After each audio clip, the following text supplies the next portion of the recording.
రాజాసాహెబ్ రాజా కొరకు ఎన్నో ఆటబొమ్మలు తెచ్చాడు. వాటిని ఇష్టపడలేదు. కానీ వడ్రంగి చేసిన గుర్రము, ఏనుగును ఇష్టపడ్డాడు. రాజాకు ఆటబొమ్మల కంటే సజీవమైన పక్షులు, జంతువులతో ఆడుకోవడానికి ఇష్టపడేవాడు. అమ్మమ్మ ఎన్నో రకాల పక్షులను తెప్పించి పంజరంలో పెట్టి పెంచింది.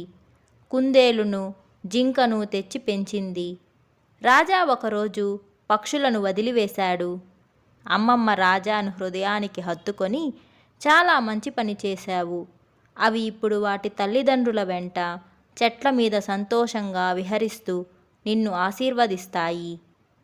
రెండో రోజు ఆ కుందేలును, జింకను కూడా వదిలివేశాడు. రాజాసాహెబ్ ఇది చూచి అన్నాడు, చూడు రాజా, ఇంత చిన్న వయసులోనే దయ, ప్రేమ ఉంది. వాటిని బంధించుట సహించలేకపోయాడు. తప్పక పూర్వజన్మలో గొప్ప మహాత్ముడై ఉండాలి. రాజాకు గుర్రము ఎక్కి చెరువు, నది, అడవి వైపు విహరించుట చాలా ఇష్టం.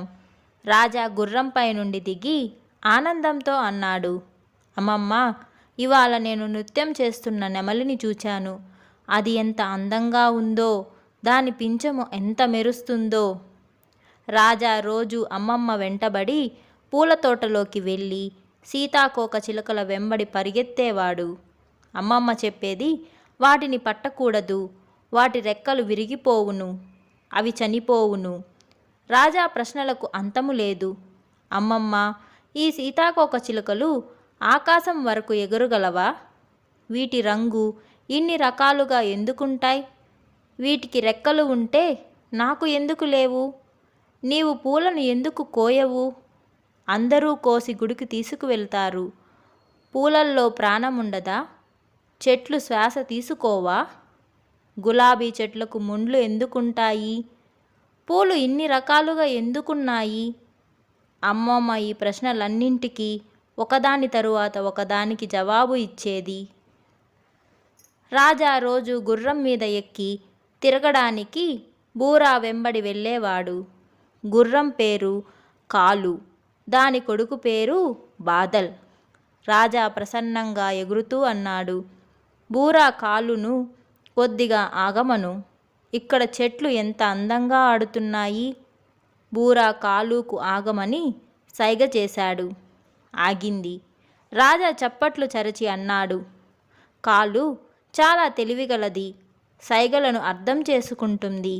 బూరా అన్నాడు, రాజాబయ్యా, గుర్రాలు 3 రకాలు.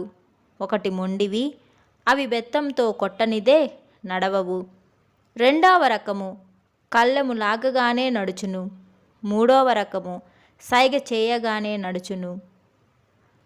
రాణి మా గంభీర స్వరంలో బూరాతో చెప్పింది, చూడు బూరా, నేను మొదట కూడా నీతో చెప్పాను, మరలా ఒకసారి చెబుతున్నాను. రాజా మా ఇద్దరి ప్రాణం. రాజా ఎక్కడికి వెళ్ళదలిచితే అక్కడికి తీసుకెళ్ళాలి. కానీ ఇతని వెనకాల నీడలా ఉండాలి. ఇతనికి కొద్దిగా దూరంగా నడవాలి. ఇతని పనులకు ఏ విధమైన ఆటంకం కలగకుండా చూడు. ఏమి చేసినా ఆపవద్దు. ఎల్లప్పుడూ తుపాకీ వెంబడి ఉంచాలి. వెళ్ళే ముందు రాజాకు తినే పదార్థాలు, నీళ్లు నీకు కూడా తినడానికి తీసుకెళ్ళాలి. రాజాసాహెబ్ కూడా బూరాతో చెప్పాడు, బూరా, రాజాను రక్షించుట అవసరం పడితే దొంగలు, దోపిడీలు రాజాను చుట్టుముట్టినచో నిస్సంకోచంగా గాలిలో తుపాకీ పేల్చాలి. రాణీమా నవ్వి పతివైపు చూస్తూ కఠోరంగా పలికింది, దొంగలు మీలా జైనులు కారు. వారికి అహింస భాష తెలియదు. నా ఆజ్ఞ, దొంగలు ఒకవేళ రాజా వైపు చూచినా అతని తుపాకీతో కాల్చాలి. తరువాత ఏమైనా నేను చూసుకుంటాను. నా మాట అర్థమైంది కదా? బూరా యజమాని వైపు చూచాడు. రాణీమా గర్జించింది, అతని వైపు ఎందుకు చూస్తున్నావు? నా వైపు చూడు. ఇది నా ఆజ్ఞ. నేను జమీందారిని. అతడు దుకాణము, మందిరము చూస్తాడు, నమోకారం జపిస్తాడు. రాజాసాహెబ్ భయపడి నమోకార మంత్రం జపించసాగాడు. రాజా పకపక నవ్వి రాజాసాహెబ్తో అన్నాడు, అమ్మమ్మ కోపగించినప్పుడు మీరు నమోకార మంత్రం ఎందుకు జపిస్తారు? రాజాసాహెబ్ అన్నాడు. ఏమి చేయను బిడ్డా, ఆమె రాణి, ఆమె అసలైన జమీందారి. గాడర్వారా నుండి రాజా తల్లి అతనిని చూడడానికి ఇద్దరి చిన్న చెల్లెళ్లను రమ, కుసుమ్ మరియు తమ్ముడు విజయ్ను తీసుకొని వచ్చింది. రాజాకు కుసుమ్ అంటే చాలా ప్రేమ. ఆమెతోనే ఉండేవాడు. రాజాను తండ్రి, తాత చూడాలనుకుంటున్నారు. రమ్మని తల్లి అడిగింది. రాజాకు వెళ్ళాలని ఇష్టం లేకపోయినా కుసుమ్ కోసం వెళ్ళాడు. గాడర్వారా ఇంట్లో తండ్రి, తాతయ్య, ఇద్దరు బాబాయిలు, మేనత్త, ఇంకా బంధువులు, వారి పిల్లలు. రాత్రింబవుళ్ళు ఇంట్లో బజారు లాంటిది అల్లరి ఉండేది. మొదటి రోజే తాతయ్య స్నానానికి సక్కర్ నదికి తీసుకువెళ్ళాడు. నది అతనికి చాలా నచ్చింది. మూడవ రోజు తాతయ్య భోపాల్ వెళ్ళాడు. అయినా ఒంటరిగానే ఉదయం నదివైపు వెళ్ళేవాడు. అతనికి నది పిలుస్తున్నట్లు తోచేది.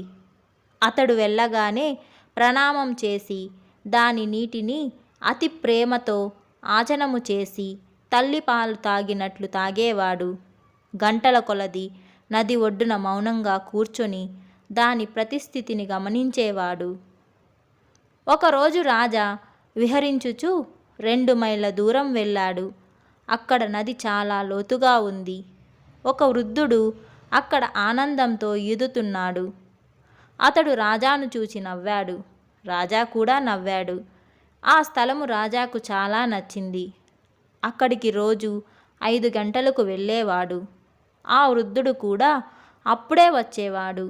అప్పుడు రాజా 4 గంటలకే వెళ్ళడం ప్రారంభించాడు. ఇద్దరికీ స్నేహం కుదిరింది.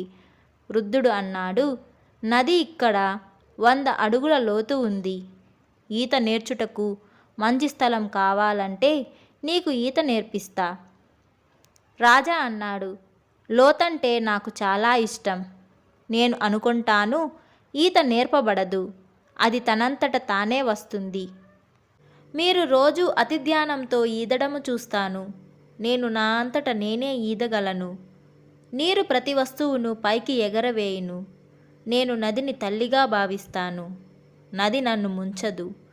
నేను నదిలోకి దుమికి మునుగుతూ మిమ్మల్ని కాపాడమని పిలిచినా మీరు కాపాడకూడదు. ఆ వృద్ధుడు ఈ 4 సంవత్సరాల బాలుని మాటలు విని ఆశ్చర్యపోయాడు. రాజా తండ్రి, రాజా జననము మరియు కొంటె చేష్టల గురించి ఇతనుకు బాగా తెలుసు.